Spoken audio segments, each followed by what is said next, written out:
Actor Robert De Niro has reversed course in a highly controversial documentary film. His prestigious Tribeca Film Festival will no longer feature a film called Vaxxed. De Niro initially defended the decision to screen the film at Tribeca. But after mounting pressure over the weekend, the decision was made to cancel the screening. I have nothing but respect for Robert De Niro and Tribeca. I can't imagine what type of pressure came down that would make them pull a movie that they were obviously behind in the beginning.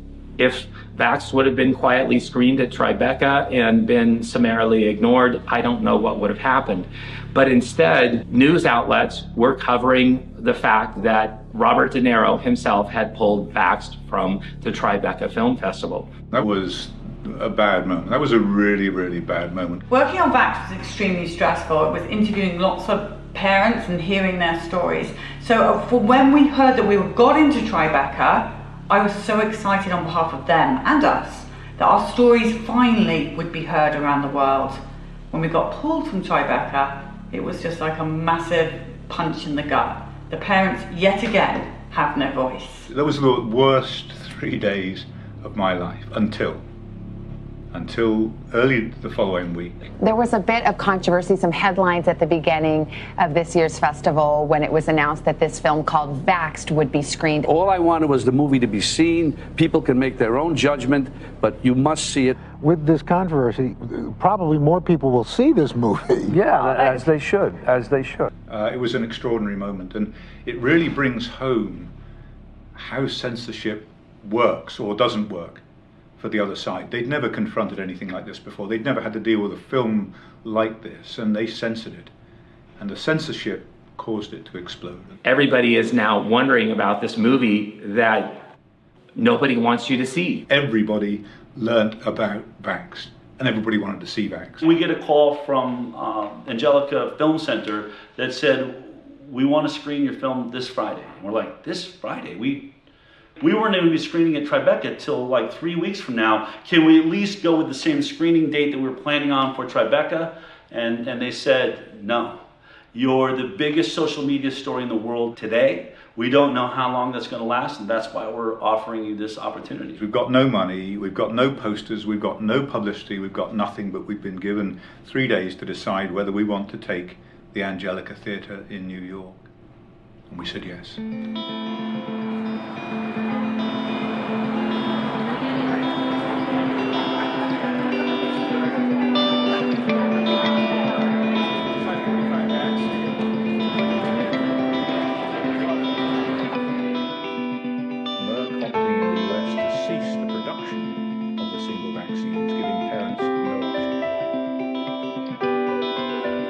The experience at the Angelica was astonishing. People came in their hundreds and hundreds and hundreds and packed that theatre out for weeks. When the Angelica Theatre picked it up, the theaters were packed.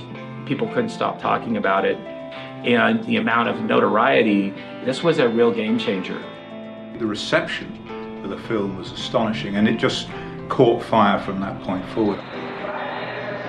From that moment on, we were on tour, flying from one venue to another, Q&As. Stories are coming from the people of America. Premieres in each city. What was obvious very, very, very early on was the amount of parents that had watched Vaxxed and then afterwards wanted to come up and tell their story. They'd say, I identified with your story. And they wanted to say, this happened to me.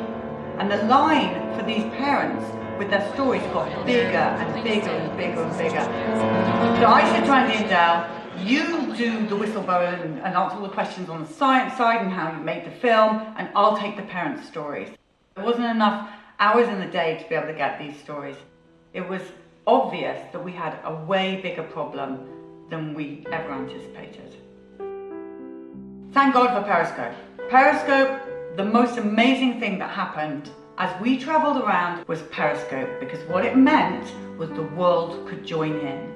As long as there's a hashtag, and for this it was hashtag Vaxxed, people from all over the world could find that hashtag, they could press a button that said they wanted to follow it every day, and that's what happened. We knew that there were all these vaccine-injured families, like myself and so many other people, that they hardly ever get to get out of their homes. So we knew that there was a real solid group of people that would be very interested in this movement, allowing people to feel like they were there at the event. Our community grew and grew and grew and grew because of Periscope. It provided the opportunity for people to be there. We were live to the world. While we were hearing the story, the world was hearing the story. And that encouraged everybody to have hope and to keep going and to tell a story. We were exhausted. I mean, it just didn't stop. We were on planes every other day, going to a new theater, a new city. And I remember Polly was sitting there and she said, "We need a bus." Getting a bus of some kind to travel on the ground, to be with the people on the ground, was the way to go forward, because we were missing so many stories and so much time wasted just sitting in airports. In usual Polly form, I think it was like 14 hours later, she's like, "I found a bus."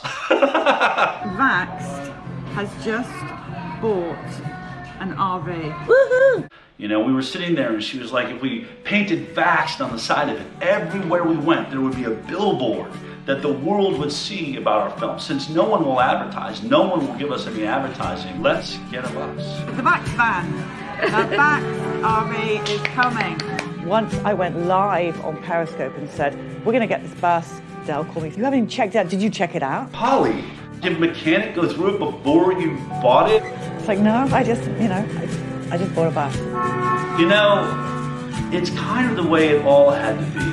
The main thing that mattered was it had a good engine and it only had 10,000 miles on it. And at this point, remember, we're only thinking of just traveling around and getting a few stories. We're never going to do the big nationwide tour that we have now done. We're really grateful to you guys. Well, we're grateful for what y'all are doing. I'm a mother and a grandmother, and I know somebody that this affected.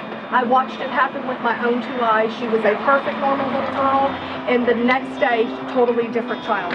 We need to hear these stories. That's what we're doing. I want to hear from every person. Hey! Good job, brother. Thank you, thank you, thank you. The Vaxxed bus is arriving. Billy is about to sign the back of the bus. Every single child, every person in America who has been injured by a vaccine in any shape or form, whatever vaccine it is, should sign this bus. Thank you. I've done that.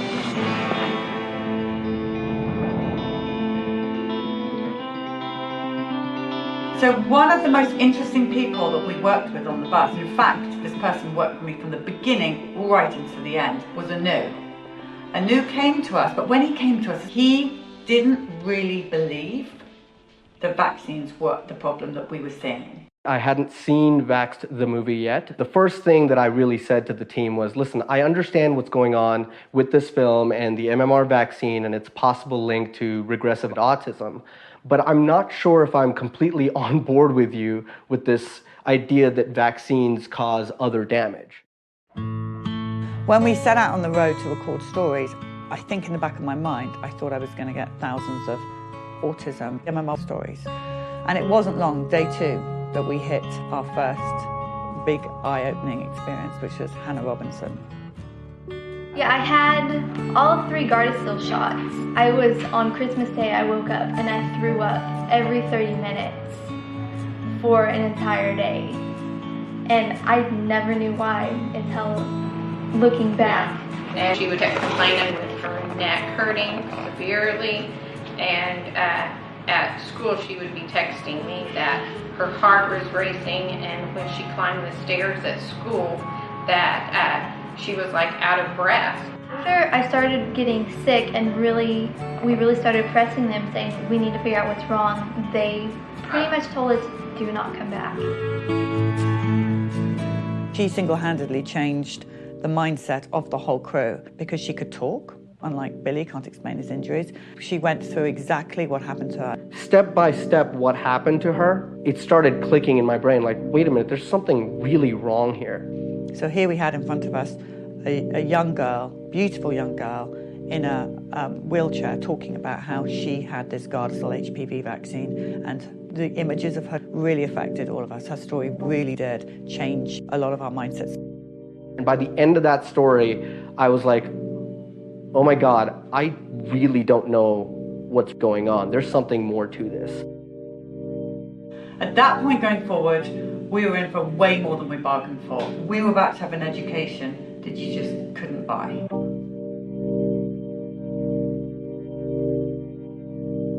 When we started out on the tour, we're full of ideas. We're going to have these lovely chairs and tables, and when we get an interview, we'll just sit outside the bus. But what happened very, very quickly is the lines got bigger and bigger and bigger, and the noise of people coming to see the bus, wanting to tell their story. And so we moved everything inside, and that became the iconic place for stories to be told.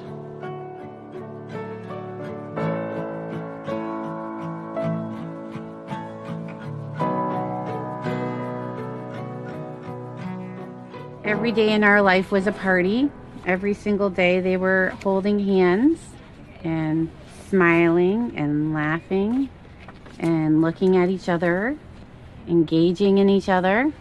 And we brought them in at 9 months and 4 days we were doing one vaccine at a time. On June 25th, 2007, we brought them in for the pneumococcal shot. So just that shot? One shot. My daughter still has the mark on her leg from the shot. She was the first one to get it, and she screamed and never really stopped screaming after that. But we continued. We didn't know. We did the boys as well. By noon, Claire shut completely off. Claire, our daughter, shut off first. It was as if she was blind and deaf and complete failure to thrive, from super, super happy, smiley girl to, this is a picture of her. She had full-blown eye contact. She was super lovely. Aww. And she shut right down. And all she did at that moment was stare at the ceiling fan. So that was at noon. We had the shot at 10 a.m. 2 o'clock, we watched Richie shut off. All his raspberry blowing and mama dada and the furniture walking and everything, they just shut off. All the giggles, all the smiles, again, failure to thrive.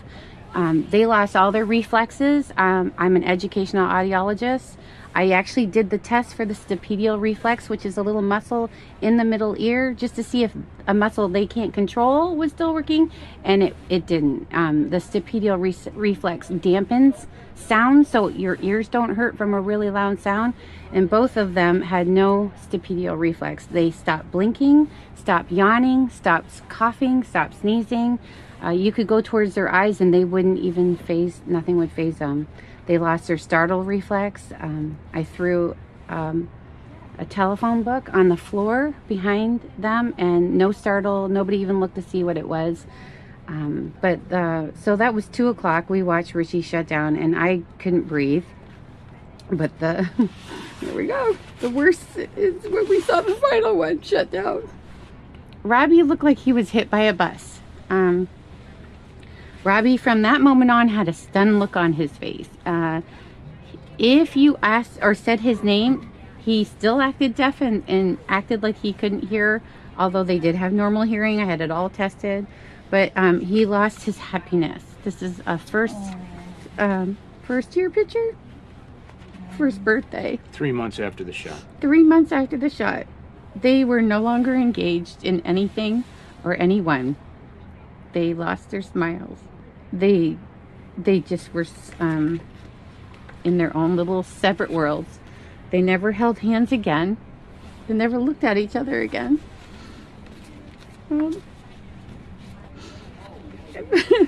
Sorry.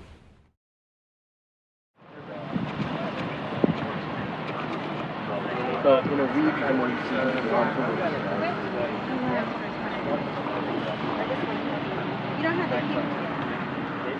My name is Nico LaHood. I'm a daddy, I'm a husband, I'm a former district attorney of Bexar County, and I'm a current private lawyer.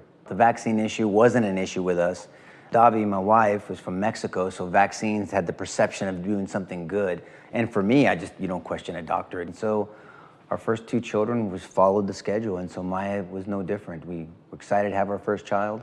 She was vaccinated on day 1. Around her 6-month vaccines, she was following the schedule, and her body broke out in these hives. I mean, it was very alarming. First-time parents, we were scared out of our mind. We go to the doctor, and nobody told us it even could potentially be vaccines. We had no wisdom to ask to look at the insert. What was told to us, actually, and I can't even believe I'm saying this, was that Maya was allergic, hear me, to Davi's breast milk. And nobody gave us a medical reason, nobody gave us a medical explanation why our daughter broke out in hives immediately after her 6-month vaccines.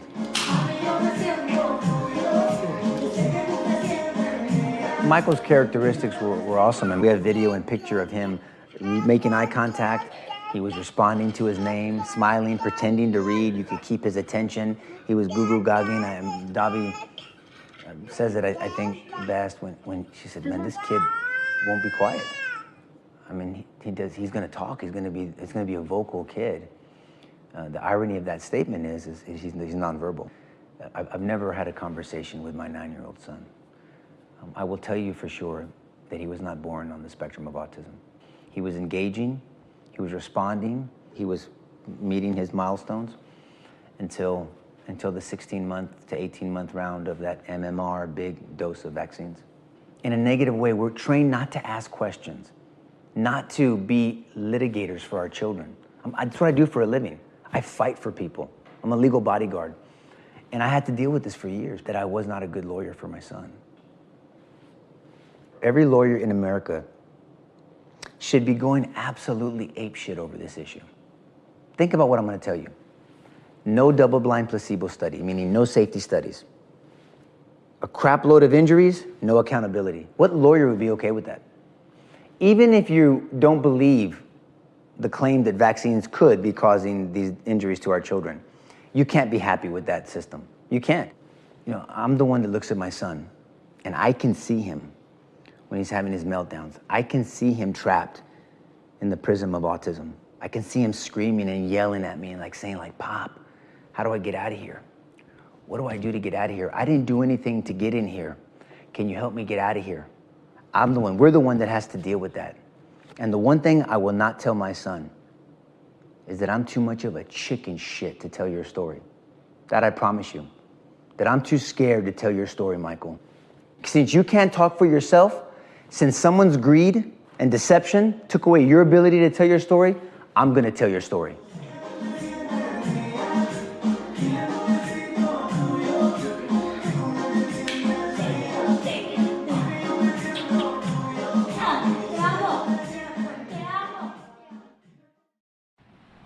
My son was healthy at birth.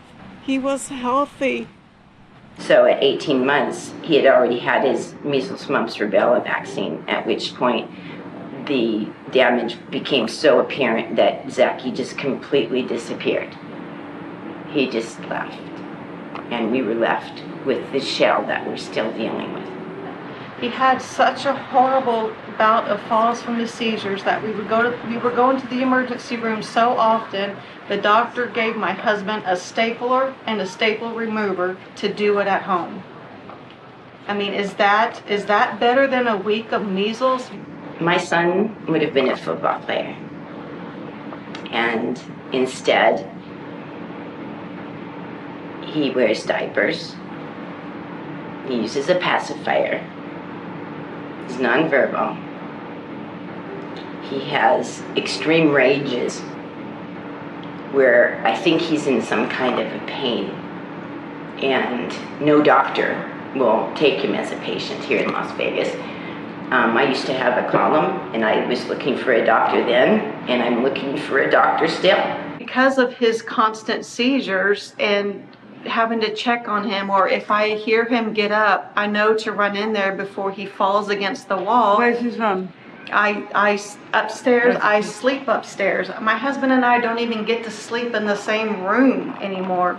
You know, living in a 2-story house, In the mornings, I'm pretty much trapped. I have to stay up there until I know he's up and about and, you know, not going to have one, because he's had far too many seizures on our stairs. And, you know, people say, oh, you should move to a one-story house. Well, you know, yeah, that'd be great.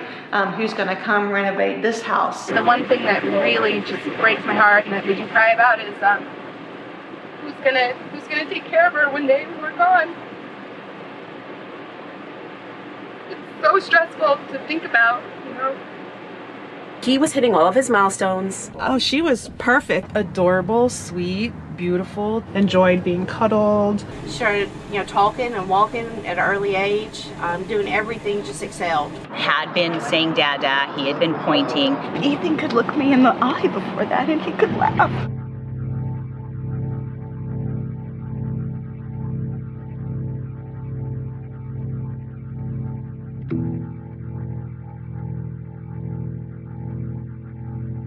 Jamie was having fevers. Really high fevers, so we started having seizures. He's almost died on me several times. It was violent vomiting. He vomited. Projectile vomiting. Diarrhea. She was always crying. No medical solutions. Crying hysterically. Screaming. This high-pitched scream that I'll never forget.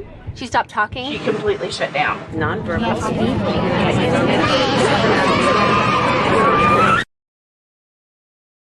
Let me tell you what a day in our life is like.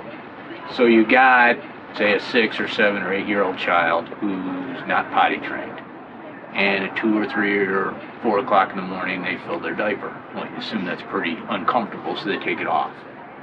Pretty soon it's all over them. It's all over the bed. In short order, it's all over me. It's all over her. I'm snapping at her. She's snapping at me. We're both snapping at the kid, who is the only innocent party in the whole scenario. And the one thing that's conspicuously absent from that scenario is anybody who told you that shot was safe. They were all asleep in their bed.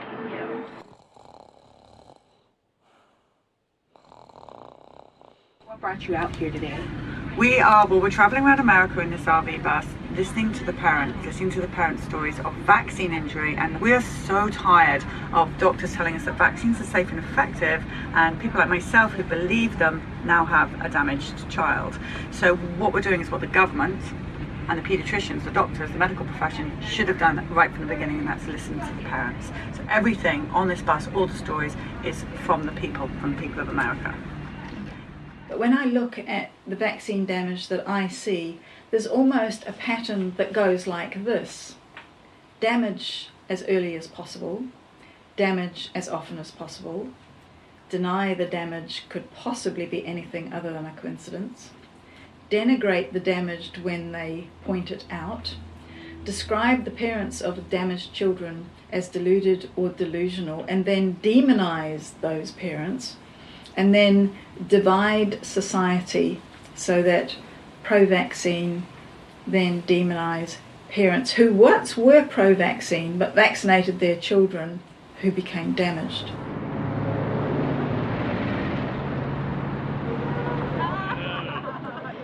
My name is Dr. Suzanne Humphreys. I am primarily educated with a BA in physics, and then I went on to medical school and studied internal medicine and specialized in nephrology. What made me realize there might be a problem with vaccines was one of my own patients telling me that they were fine until they had that vaccine. So I investigated and found out that his kidney function was perfectly normal before he was given a vaccine, and he was requiring dialysis within a month afterward. I just felt like I needed to know the truth, and if the truth was that vaccines were safe and effective in doing what they said, then I would have been a primary proponent for vaccines. I'd be marching to the drum of vaccination. I just needed to know, were vaccines actually causing problems in my patients or weren't they?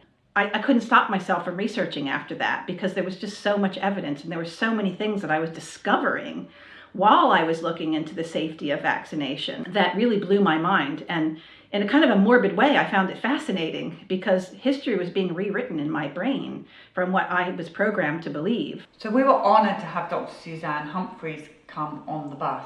All we ever hear is, Polly, you can't be doing what you're doing because you don't have a medical degree. And here is Dr. Suzanne with a medical degree, a great doctor, coming on the bus. Everything fits in place. We have the perfect team now. There are so many more professionals out there that understand there's a problem and they want to know more. And they hear the stories from the bus or they read books here and there, and they feel that they can't go on the way they used to. Yeah, what about the medical professionals, the nurses, the doctors who've come forward to tell their story, their realization that actually the parent's story was right all along? My name is Lisa Rankin. I'm a family physician. I'm Dr. Judy Mikovits. My name is Dr. Patricia Ryan. So I'm Paul Thomas. I'm a professor of medicine at West Virginia University School of Medicine. I'm Cornelia Franz. And you are a pediatric doctor? I am a pediatric doctor. And how long have you been practicing as a pediatrician? A really long time, over 30 years. I'm Cami Benton. Jane Orient. I'm an internist in Tucson, Arizona. I'm Dr. Ramon Ramos. I'm a pediatrician here in Savannah, Georgia. I'm an emergency room physician. My name is James Neuenschwander. I'm a physician in Ann Arbor, Michigan. My name is Dr. Sherry Tenpenny. I'm from Cleveland, Ohio. I've been researching problems associated with vaccines since September of 2000. I've put well over 20,000 hours of my own time into researching these problems with vaccines. Dr. Bob Zajac. I'm a board-certified pediatrician. My name is Tatiana Buhanic. My qualifications, first of all, I'm a mom, and I believe that's my most important qualification, and I just happen to have a PhD in immunology in addition to that. We couldn't believe the medical profession as they started to come to the bus. It took a lot for those people to stand up and talk. I mean, they've seen what happens to doctors and scientists who've taken this issue on and who've been destroyed. Doctors, nurses, people with the top of the top qualifications in the medical world. And the story they've been told by their colleagues, by public health, by their pharmaceutical industry sponsored medical education was in fact a grand lie. So when you first started out to be a doctor, what kind of training did you get on vaccines? Honestly, I don't remember very much conversation at all. We were just taught that they help prevent disease. We were told on our rotations that vaccines were safe and effective. Here's the schedule. We are not taught what's in those vaccines. We are just taught what the schedule is like. Safe and effective, and they've saved millions of lives. We learned the schedule. We did not learn what was in them. It was more philosophically vaccines than the science behind it, I guess, if you will. As you know, medical doctors don't have a lot of training in vaccines. If you are one of those people who knows more than doctors, that's fine, no vaccinations, but you're not allowed to go to the doctor anymore. Okay? Why would you even want to go to a doctor who knows less than you do? It's amazing, but they didn't teach us very much. Very little. Very little. And what you got basically was told, these are the things that you need to give to your patients. It was just more about administration of the vaccines rather than the real effects and risks associated with them. Here's the schedule. These are the saviors of mankind. They're safe, and you need to make sure everybody's vaccinated. In the field of vaccines, everything is great, everything is safe and effective, everything has been determined. There is no need to go back and look at it again. Just like everybody else, I have to go to the insert and look what's in it. I don't know what they put in vaccines. And so I kind of thought that they were saline water and like bits of viruses and it, you know, super safe. And yeah, you learn about adjuvants and you learn about the immune system and how it works, but as far as what the vaccine actually does, and you never heard about the negative effect of a vaccine. Never. Zero. None. The whole argument of your doctor has done all this research. Well, if they've done it on their own, maybe. Yeah. Well, since there was no discussion of there being anything bad about vaccines, and unless you spend some time on your own, you know, investigating, you have the presumption that vaccines are good and that everyone should get them and that you should make sure that every child coming into your office is getting them on schedule or they're going to have some horrible illness. So there wasn't any training. There wasn't any looking at side effects. There wasn't any of that. So nothing. Would an immunologist be, probably of all the medical professions, someone that is near to being an expert? I would say no one is an expert in vaccines, absolutely no one. Parents are, because, by the way. Yes, because no one is being taught about vaccines in schools. And so basically in vaccine field, You really have to be a self-taught expert. If doctors don't know about vaccines because they've had no training, then who are you going to trust? You have to trust the parents. You have to listen to the parents.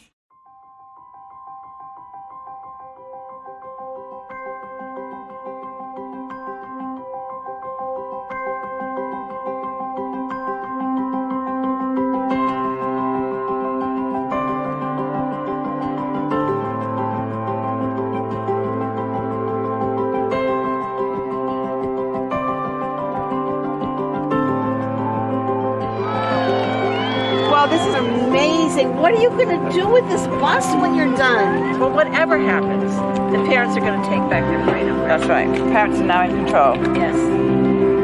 The right people. That's right. See all those hearts? Yeah. See those right there? Yeah. They are all for you. All for me? All of those hearts. Look at all the different colours coming up now. The colours are coming up. Every single one of those is for you. Cool, isn't it? Yeah, that's how much people love you. They love me too. They really do. Yeah, baby, people love you. They love you a lot.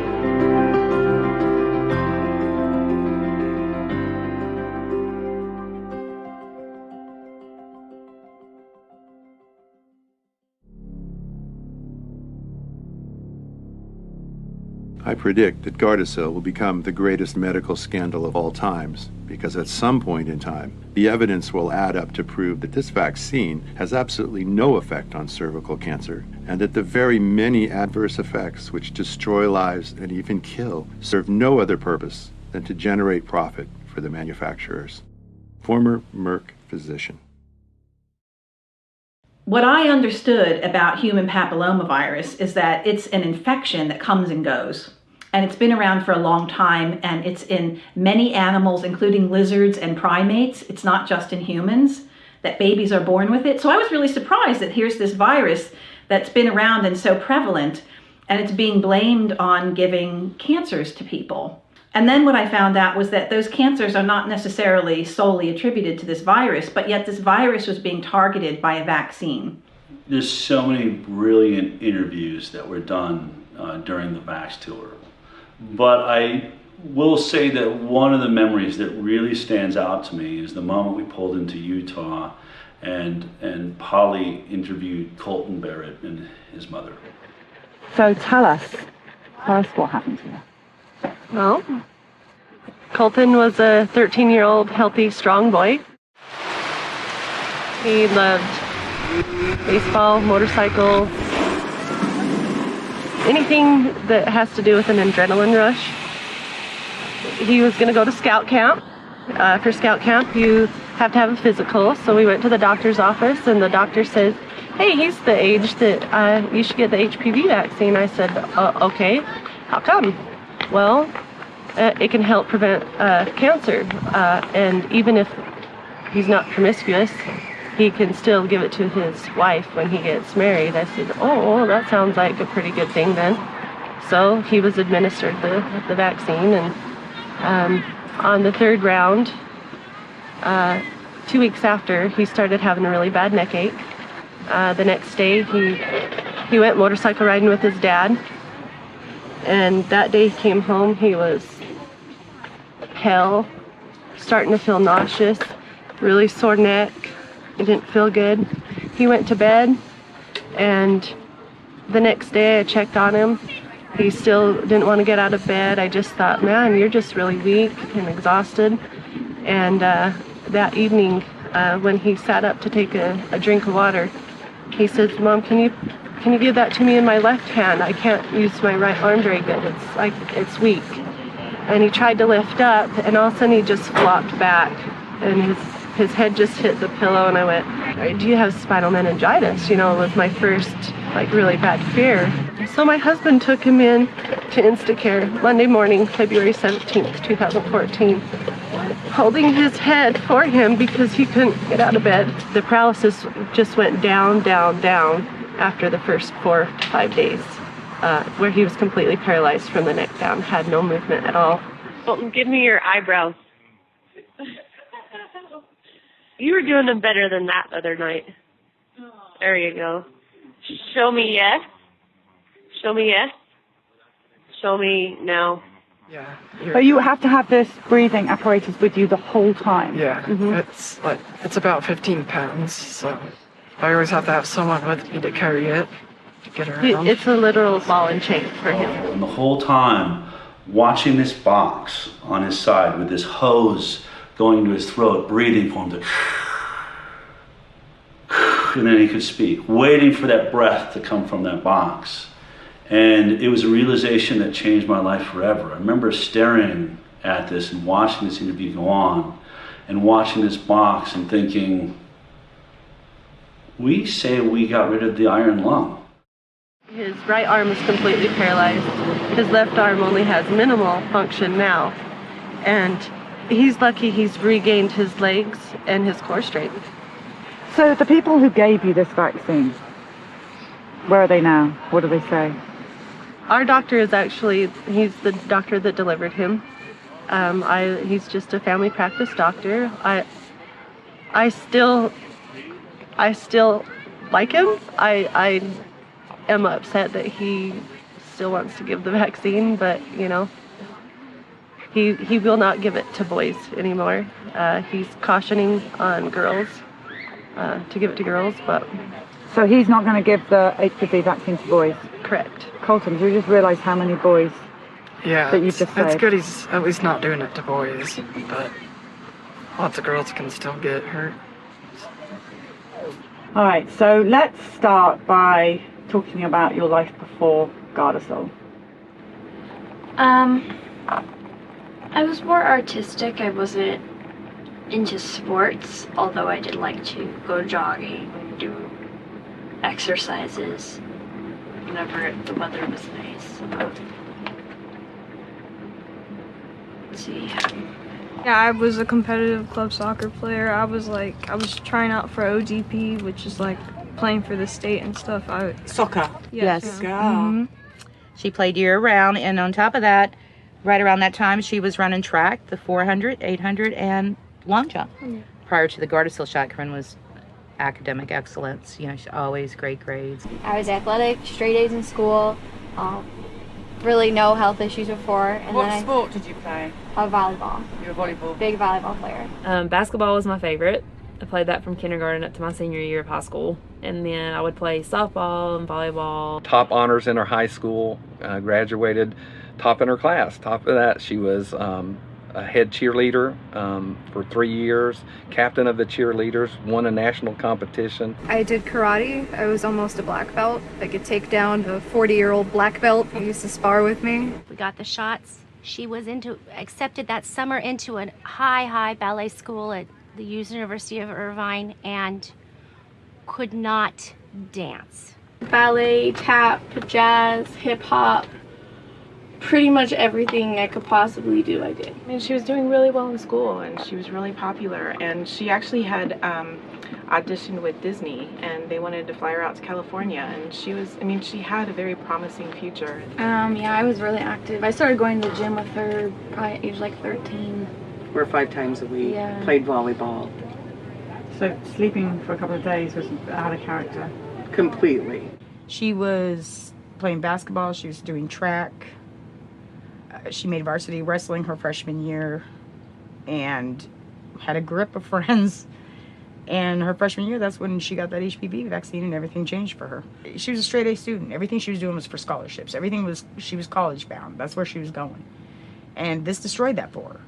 I had never seen a vaccine cause so much devastation as I had with the HPV vaccines. The Gardasil vaccine is among the most injurious of any vaccination that's ever been manufactured in the United States.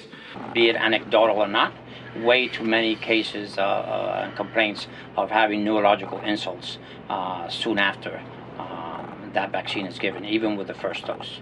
Gardasil is probably the single worst mass vaccine that we've ever seen. So what we were seeing was these really high-functioning teenagers ending up in wheelchairs, and some of them actually ending up dying or killing themselves. And I don't think you can ever justify that for an infection that comes and goes, that causes very little disease in and of itself, and something where pap smears were doing such a good job. It really just didn't make any sense to me. This vaccine targets millions of preteens and teens for whom the risk of dying from cervical cancer is 0. They started talking to me about get my HPV shot, and I turned them down about 1 or 2 times. This doctor sat down and badgered us for 45 minutes. They started showing me photos and saying that I'm gonna get this and that I need to take this shot. Photos of what? Photos of cervical cancer and just what it will happen if you don't get the shot, blisters and different things, and it scared me. I was scared. I didn't want that. Every single time I went in, she was like practically shoving it down my throat. The doctor literally scared me into taking this vaccine. I had said no twice before because it was too new. You know, nobody in their right mind would ever take this vaccine if they actually read the clinical literature. She pushed my buttons just enough, trying to make me feel like a bad mother if I didn't give Caitlin the shot. You know, do you want your daughter to get cervical cancer? Who wants their child to get cancer? You need to get this, you need to get this vaccine. What's going to happen when you get cervical cancer and die? Well, cancer is a scary word, so of course I started to listen. Oh wow, oh my gosh, sign me up. I don't ever want to have cancer. I was just afraid of the word cancer, so I thought, oh my God, I have to go get this, it's free. You know, I was young, I didn't know anything about this, so I just was like, okay, I just agreed to it. The death rates in the Gardasil trials were 37 times the death rates for cervical cancer. Children who take that vaccine, the Gardasil vaccine, are 37 times more likely to die from the vaccine than they are to die from cervical cancer. I really wasn't educated about Gardasil at the time, so I allowed the vaccination. The biggest mistake of my life. So I go and get the first shot, and from what I was told by my doctor, I immediately went into a seizure. I was on the floor seizing, and then I just passed out cold. So she had a baseline physical, but it was also the same day she got her second vaccination of Gardasil. The doctor detected a heart arrhythmia. In all of her 20 years, there had never been any heart arrhythmia. She never had any symptoms or any indication of any difficulty. No one in the family ever had a heart problem. So we were really surprised. I started having severe leg pain. I couldn't move. I couldn't get up out of bed. Could not move my arms. My leg joints would feel like my leg was about to come out, and it would be in like excruciating pain. Moments where I couldn't move my legs. She just matter of factly says, I can't walk. And I'm like, what are you talking about? She's like, my legs don't work. Her legs in particular hurt really, really bad. Her hips and her knee joints were very, very painful. It would be like feeling paralyzed. Sometimes it was one leg, sometimes it was both legs. And that was it. He never regained his ability to fully walk. We would go out, he would walk very, very little, and I would see his legs just start to collapse like an accordion. She had lost the ability to walk. She couldn't see very well. Her vision was doubled and blurred. She couldn't read anymore. She began to regress. She became like a 9-year-old child. They gave me my shots in my left thigh, and the last one hurt really bad. It felt like they were injecting fire in my leg. She got the third shot. Within 2 weeks, she was hospitalized, and she remained hospitalized for 8 solid months. She's been hospitalized 9 times in 26 months. Hospitalized for what? For extreme pain that is uncontrollable. Where is your pain when you have it? Absolutely everywhere. Her first major symptom was excruciating head pain. Like the worst migraine you could ever have times 10. My joints, my spine, my head especially. She became light sensitive. She became sound sensitive. She had to be in a dark room. Really, really bad migraines and dizzy spells and fatigue that was so severe that she couldn't even get out of bed that day. Headaches. At first they started off slow, and then I started to get them like every day, and they would start in the back and work their way forward, very intense and distracting, like I couldn't really think straight. I got my period for the first time, and then it went away forever, like it never came back. So she was diagnosed with a very rare disease called post-histoplasmosis fibrosing mediastinitis. In her right mediastinum, she has a 10 centimeter tissue mass. It's inoperable. She has this, I'm sorry, Jeff. We're just hoping it won't grow. We don't know. I mean, we're taking it day by day. It's by all her vitals, so they cannot do any operations to try to take it out. She came down with pneumonia, bronchitis, 2 ear infections, a sinus infection, a throat infection, and constant thrush. So much pain, it's right even now. And I just wish someone would reach in my back and rip out my spine. I cannot take this anymore. This is an NJ2. What it does is basically it goes up my nose and near my throat, and it goes past my stomach into my jejunum, or the first part of the small intestine, because my stomach is completely paralyzed. Your stomach is paralyzed? Yes. The NG2 wouldn't work, and we had to be put on a port for nutrition, which she was on for 3 years. 3 years? The child never ate a meal for 3 years. And if that wasn't bad enough, if she had suffered enough pain, then she had this excruciating long bone pain in her legs. And we would have to ice her legs down to give her relief. And she was miserable. She was just miserable. And she would say to me, she'd say, I want to go home. And she'd be in this house and she would say, I want to go home. And she was talking about to be with the Lord. I went in for a gynecologist appointment, got a pap smear, and they told me it came back abnormal. And I immediately started freaking out because I've never had one abnormal. Very few doctors have ever heard of it. Nobody knows how to treat it. Anything they prescribe, she's a guinea pig. She's the initial guinea pig. So they put her on an immunosuppressant and itraconazole, which is an antifungal medication. I'll dump some of them out. This is what it looks like to be on Gardasil. The aftermath of it. And this is just one bag. We got about 15 more at home. I said, okay. I said, so what does that mean about the abnormal cells? And she said, well, they're precancerous. And I said, cancerous for what? And she said, cervical cancer. So we have to worry the rest of her life if the inflammation in her body is going to make that mass grow again. I should have never got those shots because in my mind, I knew that they were what gave me HPV. So the problem with Gardasil, like most vaccines, is it was never tested against a true placebo, an inert placebo. And the CDC and HHS say, if you don't test it against a true placebo, it's not science. A placebo is just an inert substance that doesn't cause any damage, that they give one group of individuals in a particular clinical study, and then they give the drug. That's the experimental group. They give that to another set of individuals. The people that were supposed to be the control group, they got aluminum.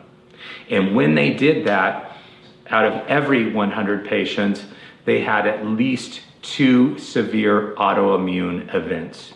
You have no way of gauging whether the injuries you're seeing from the product are being caused by that product or whether they're just bad, sad coincidences. The CDC knew about this.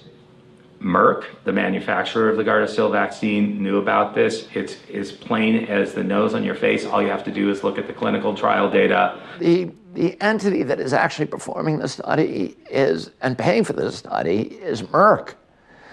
So Merck got to decide which injuries were being caused by Gardasil and which were just bad coincidences. And because it had that power, it just wrote them all off as bad coincidences.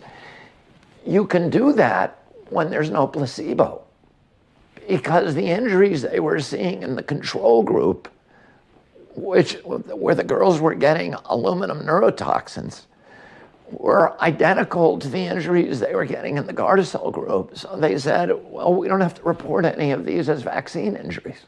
So they were able to license something that is insanely dangerous.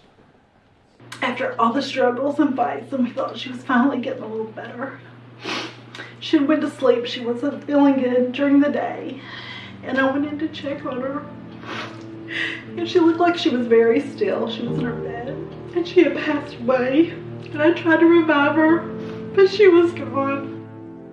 I loved her so much. I would have given my life for her. She was just a good kid, and her mom made a bad choice. The last hug I gave her, I was standing on the step hugging her, and I wanted her to stay longer. And she said, no, Mom, I want to get back to school. Okay, I'll see you in a couple weeks. But in the interim, the police came to our door one night. So I said to them, is this about my daughter?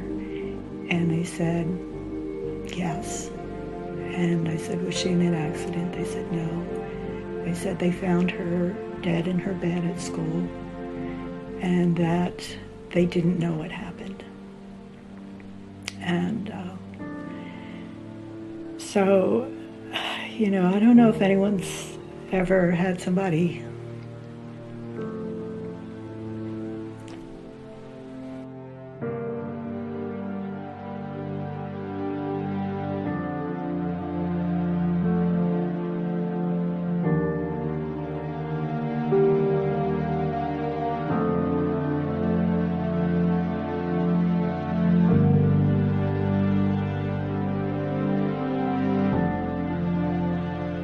I think if there was one vaccine that should be eliminated out of the schedule immediately, and there would be absolutely no ramifications, no problems with diseases cropping up and people dying, that vaccine has to go.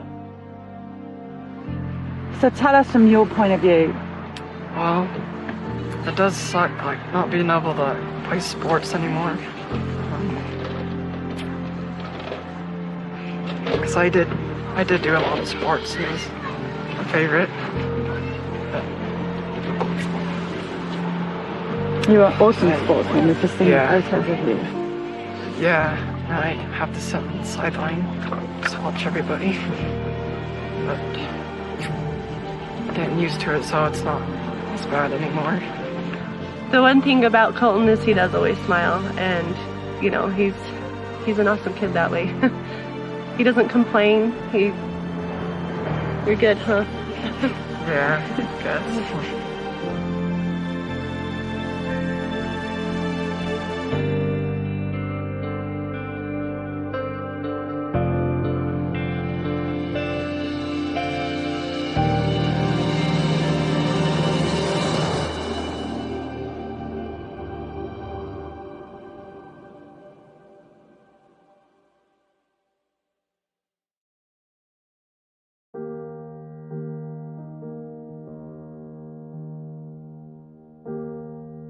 We're doing this broadcast in memory of these babies who have passed away.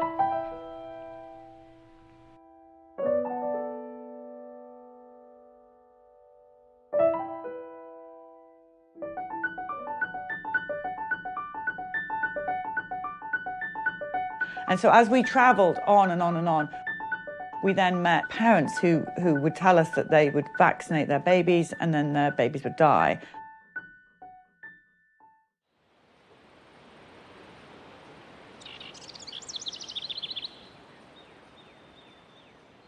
I walked up to kiss him goodnight. It was 12:06 in the morning, and I kissed his cheek, and it was like an ice cube. And I just started screaming to Bryce, he's dead, he's dead. And everything that I know how to do CPR. I'm certified in this. I just stepped back and screamed. And Bryce walked in and just grabbed him and ran. I grabbed him, I get in the car, I'm trying to do CPR while I'm driving, and it's raining. And I just pulled to the emergency room, and Brandon said that he's dead. And they started working on him. Epinephrine, they gave him all these shots, and his body was just swelling from all the medicine they were trying to give him to get him going again. There was never anything again. Reed Mason. Pew! Where's Mason? Where's Mason? The infant mortality rate study that was conducted by the Centers for Disease Control in 2014, and they looked at the incidence of infant mortality in 34 developed nations, and the United States placed last. We were 34th out of all of these developed nations. We give the most vaccines during the first year of life. He got his Hep B, he got his vitamin K. At 2 months, and I think at 4 months, and then at 6 months. She had the Hep B, and she had the vitamin K injection. He got his hepatitis B, Rototec, polio, Prevnar. 1 in each leg, 1 on the arm, and 1 oral. Rotavirus, which was oral. The DTaP. DTaP. Well, when we went to get him vaccinated, he had just been hospitalized for RSV. And when we went in, I said, I don't feel comfortable with him being vaccinated because he's just been so sick. I think that we need to wait. And the pediatrician looked at Bryce and I and said, if you don't vaccinate your son, who was born at 35 weeks and is a premature baby, you're signing his death certificate for this whooping cough. Well, that's when the doctor told me he was going to go ahead and vaccinate her, being she was there. And I did ask him, because it was 2 weeks early, if it was okay. He said, yeah, it would be no problem. This is the day that she had the vaccines. This is before we left to go to the doctor. So we were just about to go? Yeah, and this is her the very next day where she started running the high fevers. I mean, we could see there was something not right. I never second guessed it that I shouldn't vaccinate them. But at that appointment that morning, as I was laying him on the table to get him vaccinated,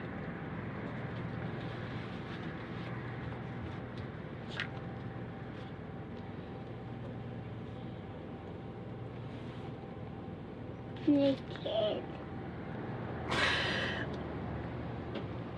as the nurse was going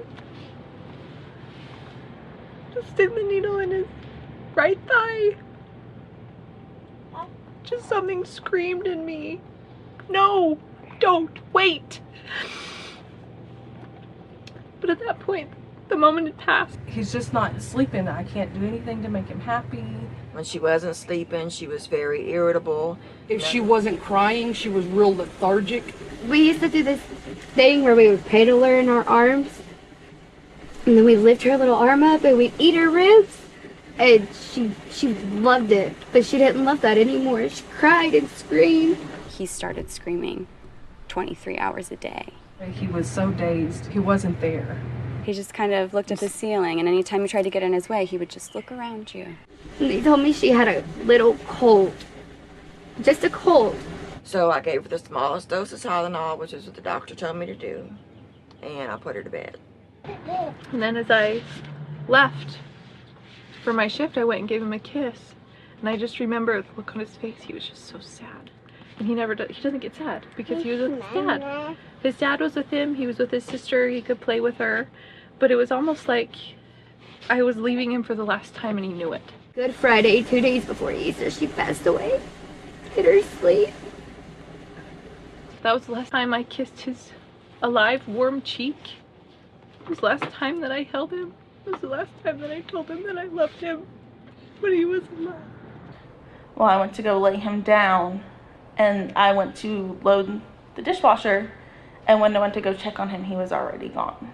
I remember holding him like this, and his head was just drooping, and his arms were just limp, like he was already gone. I left her just to take the trash out and came back and she was arched back and not breathing. I started CPR. I called for my husband. He came and continued. When the first responders came, the first person I saw was someone I'd grown up with. And he came running down the driveway and I thought, oh, good, like he'll make sure that she's fine, you know. So they came in and couldn't get her breathing. And when I heard them call for the second EpiPen, I knew that she wasn't going to respond. Couldn't save her.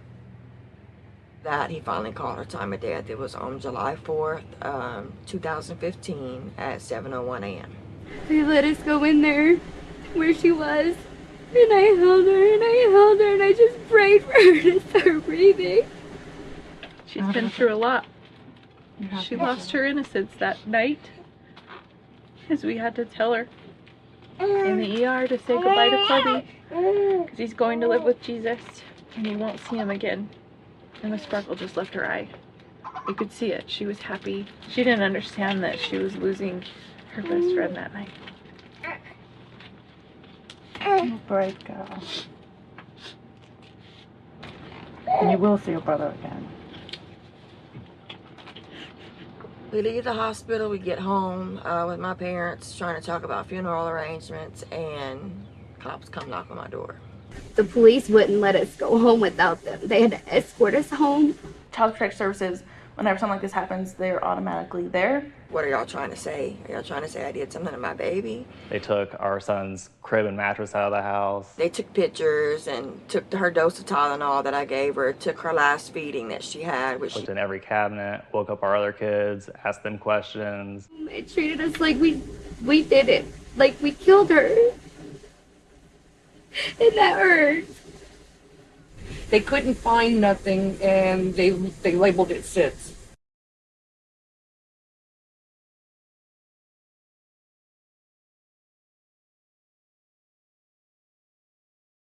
You know, these infants don't need to be dying like this. The diseases are not coming at them at such a rate that we had to protect them at all cost with a vaccine.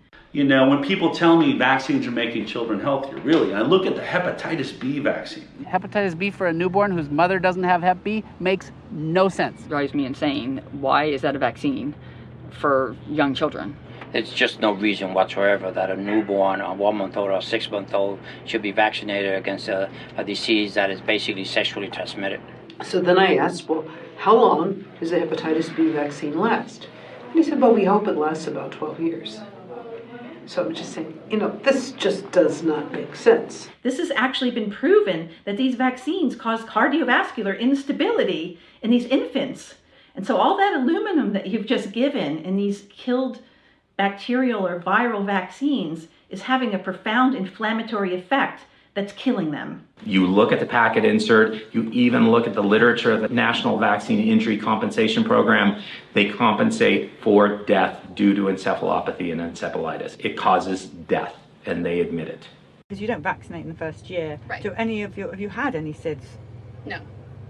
Bam. Wow. The second Mason was vaccinated, his life changed and ended. And with Oliver, who is our son that was born 2 years later, he actually got whooping cough. And he's still here today. Right.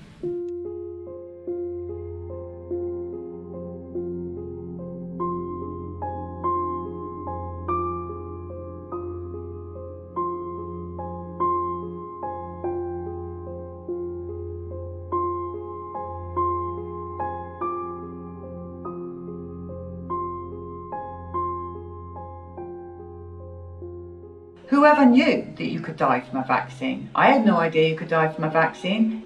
There was death everywhere. The dead babies, the toddlers, the young children, the teenagers, the adults, the old age people. Every day we would have a death story in every location.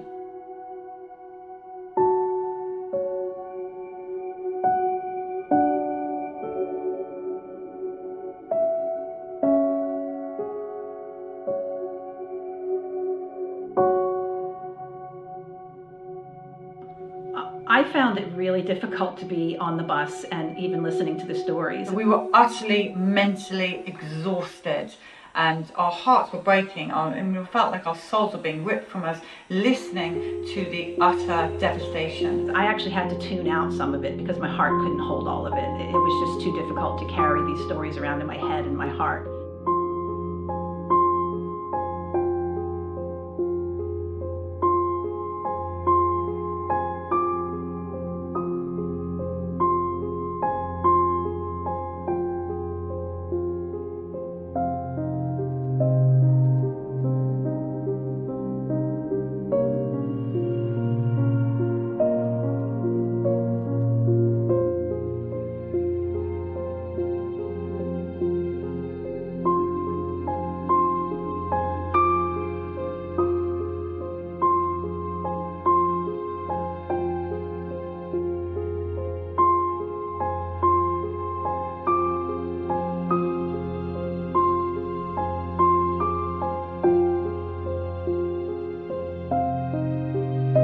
This is our memorial to those who have been unseen and unheard.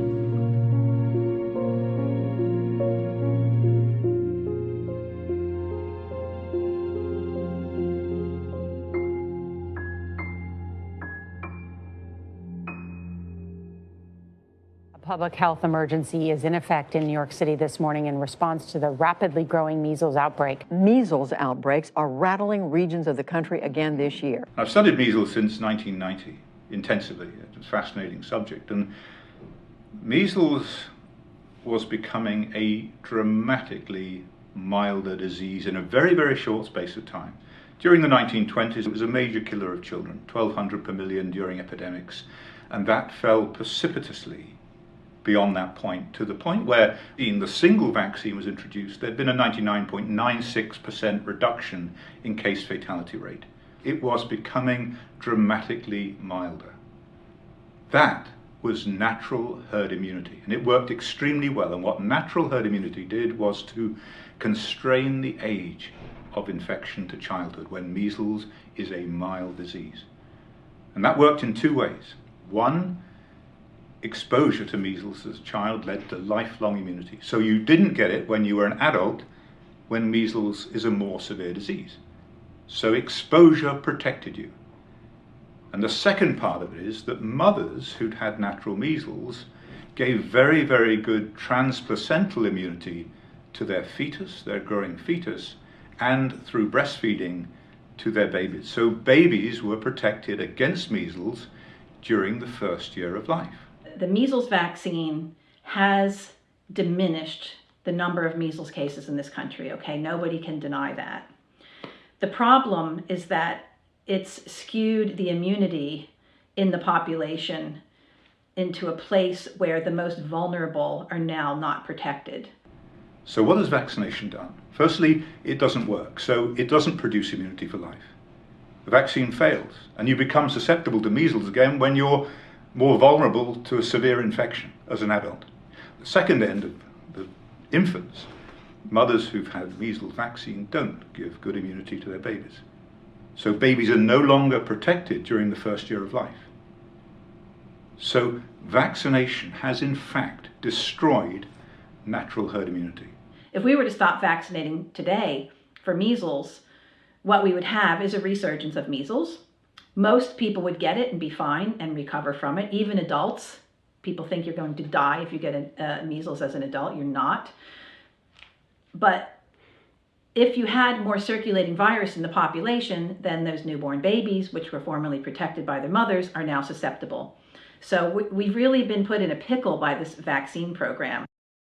It's also led to renewed concerns about pockets of unvaccinated children there and across the country. An unvaccinated community is an at-risk community. It places all of us at risk. The idea that these children are somehow a threat to the vaccinated. Well, if the vaccines work, they wouldn't be a threat at all, but of course they don't work. So that's one problem that public health has. The aim is to force everybody to be vaccinated. And the primary reason for that is to get rid of the unvaccinated control group so that nobody can see how healthy unvaccinated children are in comparison with vaccinated children. They're not a source of infection. They're the healthiest children you could ever meet. So this whole notion, as I've said, of herd immunity, of community immunity, whatever that means, is based upon a complete fabrication. It's a lie. Do we blame the anti-vax movement for that?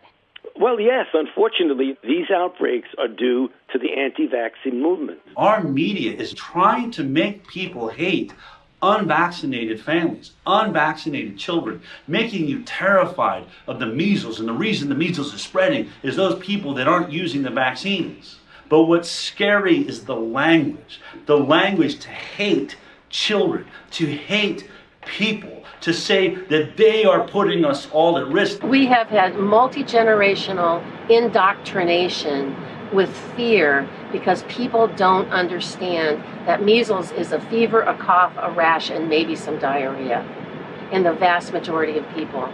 And autism really is a disease because it is something that's permanent, life-changing, and lasts a really long time. So would you rather have a cold or a flu, or would you rather have a lifelong travesty because you're so afraid of getting an infection?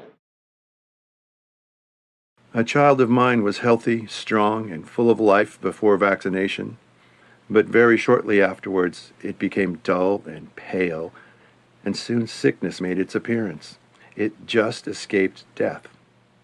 I believe, sir, we can go so far as to say children that have been vaccinated can be picked out from those who are not.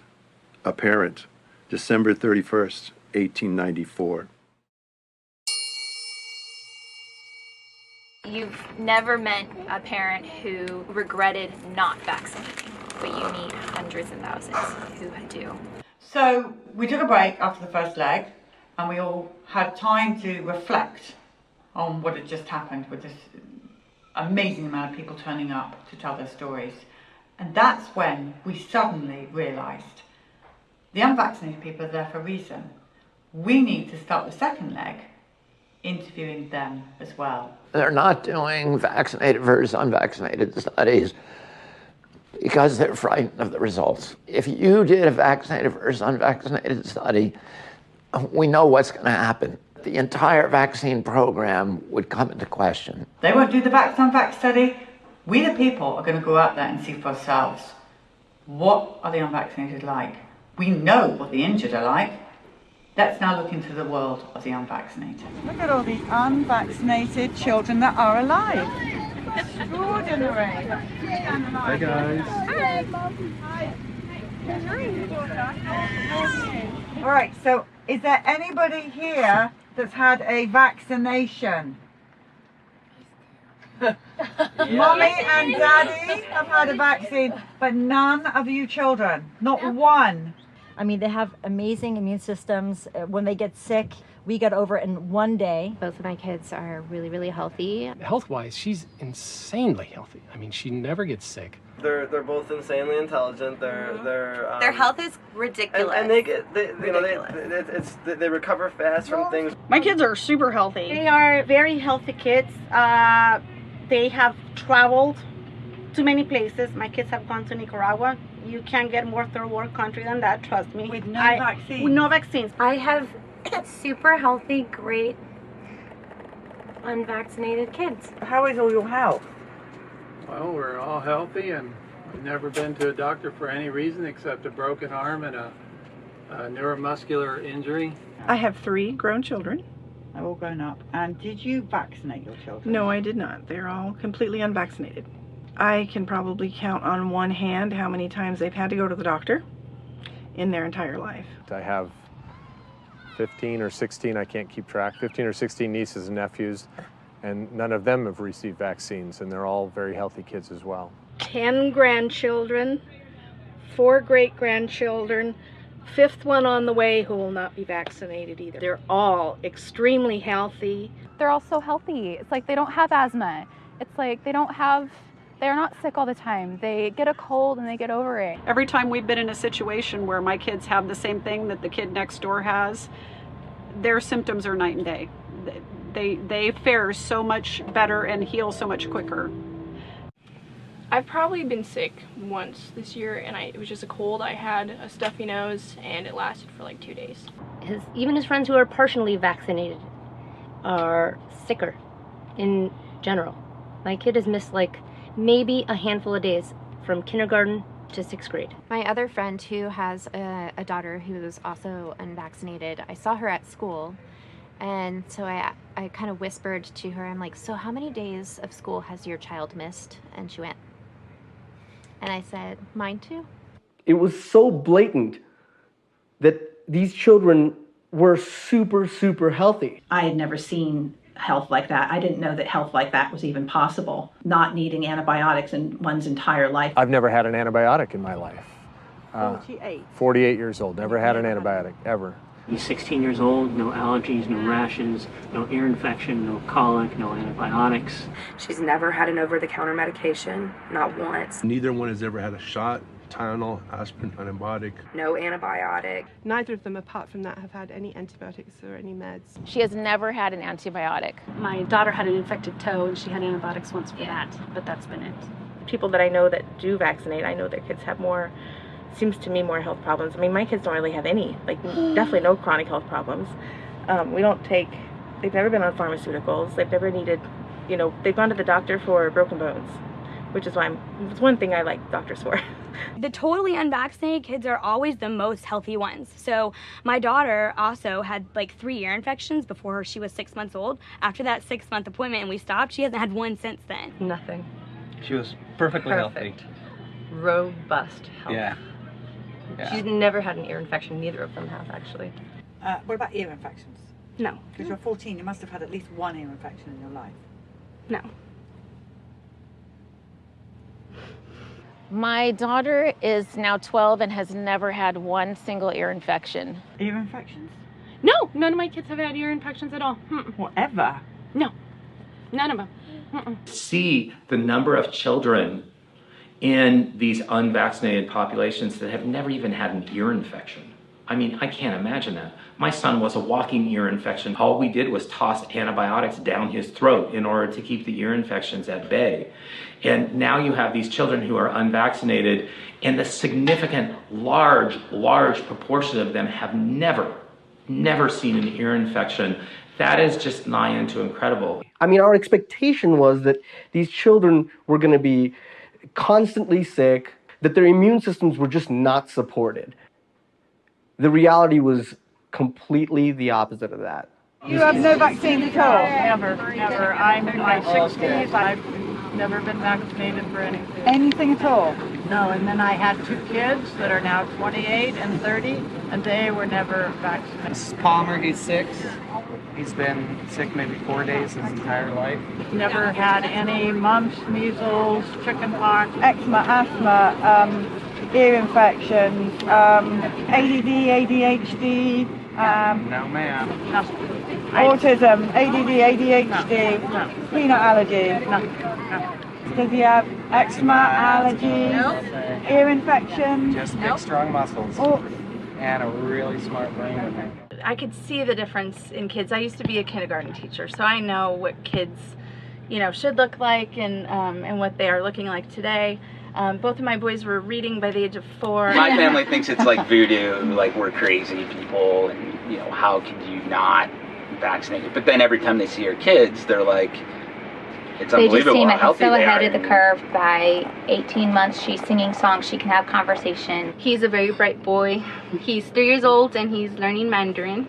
He knows Spanish, he knows English, he's a bilingual child. Sign language. He knows sign language. He's a very bright child. She does sign language, she speaks Spanish. Yes, teach him Spanish. 2, yep. He's speaking 3 languages. Yep. So he's English, Spanish, and sign language. They're very smart, and it's actually a challenge to challenge them with reading and math, and they're beyond their level. They're all highly intelligent, bright-eyed, healthy children. He's 3 months old and he is so strong. He's super strong. Hi. He's super healthy. He's happy, smiling all the Where's time. Bowie? I can't get over this 4-month child is like basically standing up. I'm just supporting her. Do it over there, guys. She is alert. She's so strong. This is the best therapy ever. Grab an unvaccinated baby and cuddle it. Sorry. It's perfect. Guys, you know, I'm sorry to report to you, it's the truth. It's what we're seeing out here. We're not making this up. This is the people of America reporting to us their children that are vaccinated and injured, and their children that are unvaccinated and perfectly fine. Everything suddenly became lighter. The minute we invited the unvaccinated into our lives, everything went up like that. So you could do a SID story, which broke our hearts, and then in would come an unvaccinated family. And it was not long before we could see that their story is the same over and over and over again. Just like the vaccine injured is the same over and over again. Doing this for 15 years now, I'll share with you that the vaccinated kids are the sickest. The partially vaccinated kids are not as sick, and the unvaccinated kids are the healthiest. I've been in practice long enough that I can actually tell you that the unvaxxed kids are healthier. I can also tell you that if the unvaxxed kids are a problem, then according to what's out there, there should be a lot of hospital admissions for my unvaxxed kids getting those things. And I'm seeing the opposite. The most interesting stories that we did were the first child was injured, or maybe the second, and they go on to have more children and decide not to vaccinate because of the horrors of what's happened.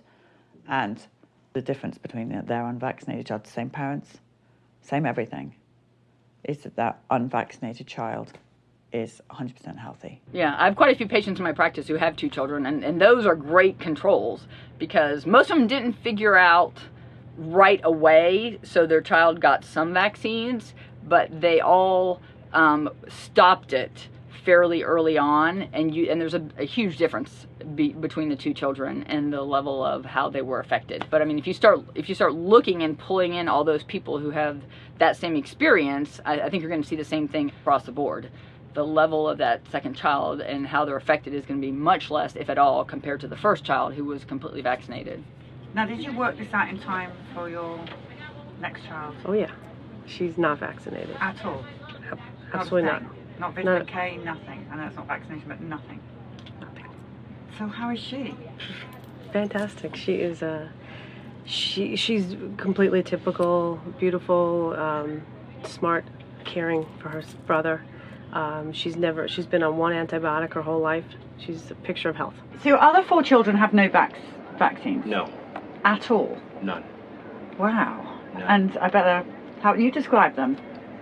Great. Compared to the vaccinated child? They're much healthier than the oldest one.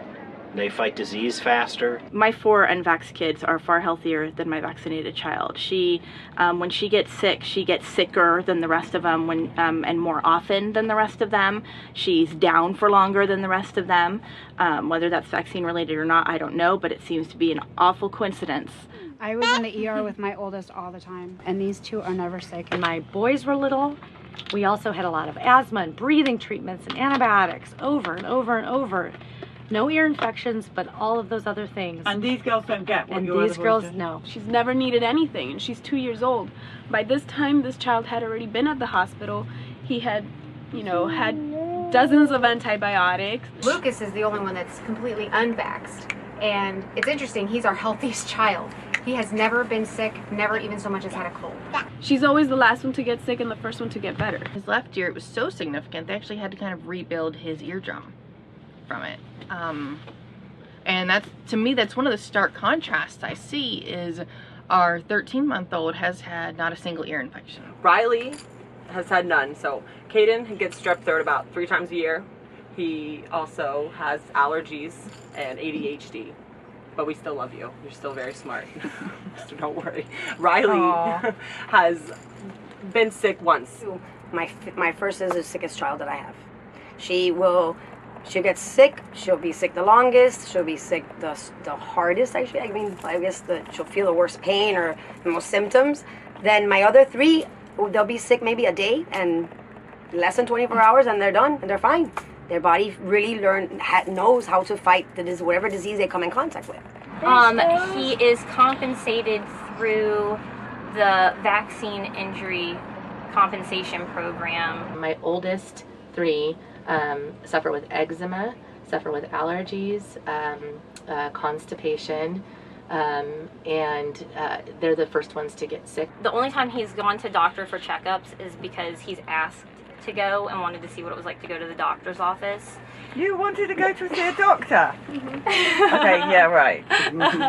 So, well, because Keenan has to go so often, and so he wanted to see what it was like to go. Do your unvaccinated children have all the injuries that we see so commonly in the vaccinated? Do they have the ear infections and the antibiotics and the eczema, asthma, allergies? None. Nothing? No.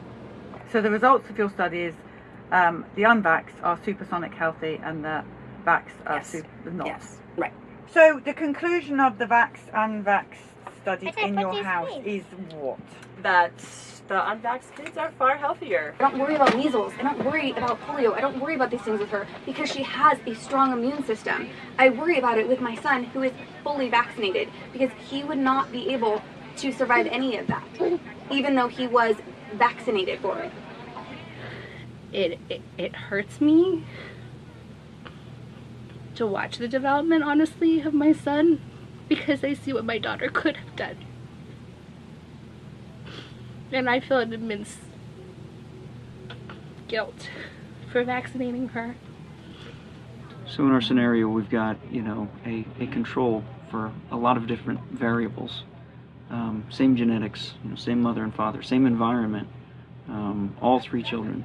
And the key discriminator that makes these children different is the presence or degree to which they're vaccinated. Have a look at these vaccinated, unvaccinated families, which are controlled for genetics, they're controlled for their food intake, their environment, and everything else, and consistently we're seeing the unvaccinated, never vaccinated children are far healthier. So we have here, ear infections, antibiotics, high-pitched scream from the vaccinated, unvaccinated, none of the above. And that became probably the most exciting revelation of the whole tour.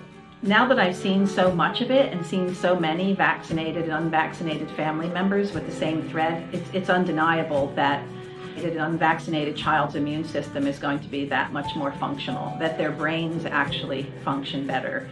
And when you understand how vaccines work and what the components of vaccines, including aluminum and all of the inflammation, do to anybody, no matter what your age, it makes complete sense that in the long run, that child's going to be much more functional and much healthier and able to do battle against any disease that comes along, the majority of which have no matching vaccine. When you get out into the population and you start to meet people who, because they've heard of our stories, have not vaccinated their children, and you see these wonderful, healthy, happy, robust children, then it just makes all the difference in the world.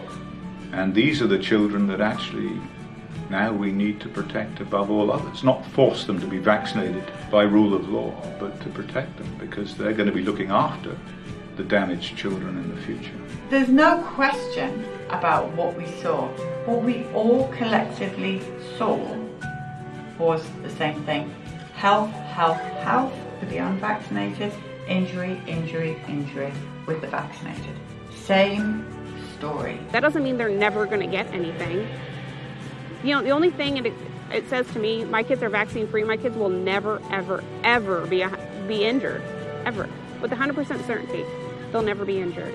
I mean, if I was a new parent listening to these unvaccinated stories over and over and over again, it would be game over for me. I'm going your way. Yeah, I don't understand why you wouldn't. You know, if you're seeing an unvaccinated child completely healthy, thriving, alert, and then you see all these sick kids that are constantly going to the doctor and on antibiotics and vaccinated, and you see all the eczema that they have, or asthma, allergies, all these different things that kids are affected with.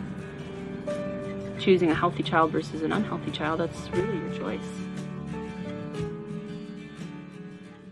When I heard about the bus, I was over the moon. And when we finally were able to see the bus directly and sign Steve's name on the bus, it was such an emotional moment. You saw the emotion in the person that was either injured or the parents of the injured or dead child as they wrote their name. It was like a relief for them to write the name on the bus. Like someone is hearing them, someone is saying, yes, you're not alone. Yes, this did happen. It gave a voice to the voiceless people who are cooped up in their homes, taking care of vaccine-injured children and vaccine-injured adults. And I knew that people would come out in droves. The people are everything. So once the people started talking, which they did in fact, and this is going to get bigger and bigger and bigger, it's the other side have to wave the white flag now. It's over. It's not like we're gaining anything by speaking out, you know?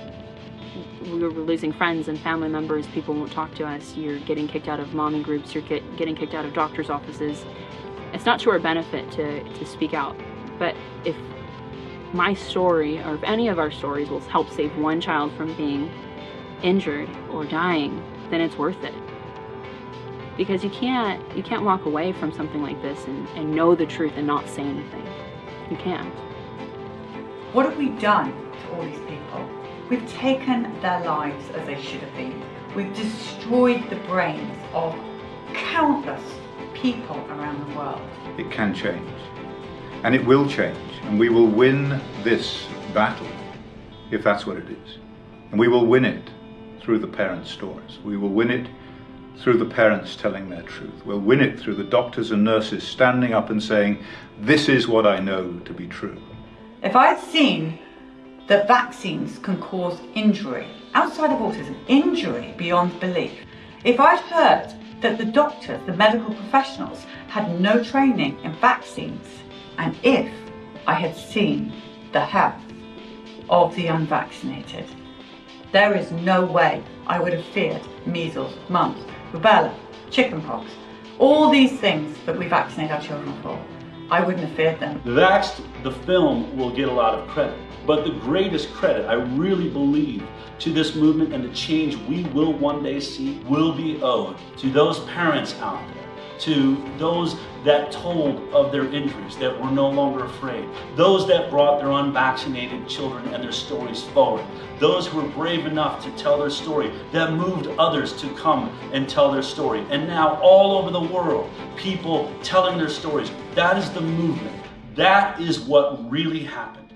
That bus, this tour, the people's story is what has changed the climate and the discussion around vaccines. And we'll look back at this experience in 10 years' time and we'll say, what were they thinking?